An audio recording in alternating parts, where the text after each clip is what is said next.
And heating needs, don't be nervous, just call Urbis.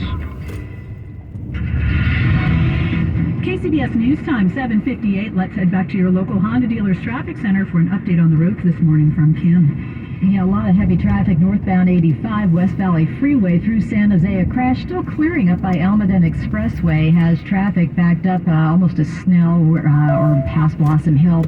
And then there was an accident up by Saratoga Avenue. That one not blocking lanes but still slowing traffic as you come up from the 17 split. All this on northbound 85. In the meantime, they're trying to clear a stall. Bay Bridge just past the Toll Plaza. We have a little bit of a backup. It's not affecting much. Just from West Grand is the basic backup here.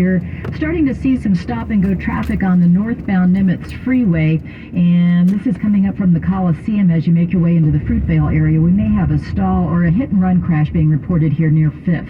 Your next update, 8:08 on the traffic leader, KCBS. Partly to mostly cloudy skies expected throughout the afternoon today. Highs today getting into the 60s, maybe a couple of spots in the low 70s, and then the rain arrives tomorrow. We've got traffic and weather together on the 8s on All News 106.9 and AM 740 KCBS. It's Monday, October 31st, coming up on KCBS. I'm Jennifer Hodges. The questions surrounding Twitter after Elon Musk's first week on the job. And this is Matt Bigler. The SFDA dispels conspiracy theories about the Paul Pelosi hammer attack. We have nothing to suggest that these two men knew each other. And the Supreme Court hears a challenge to affirmative action in college admissions. When you need to know, KCBS AM, KFRC FM, and HD1, San Francisco, Oakland, San Jose, and Odyssey Station.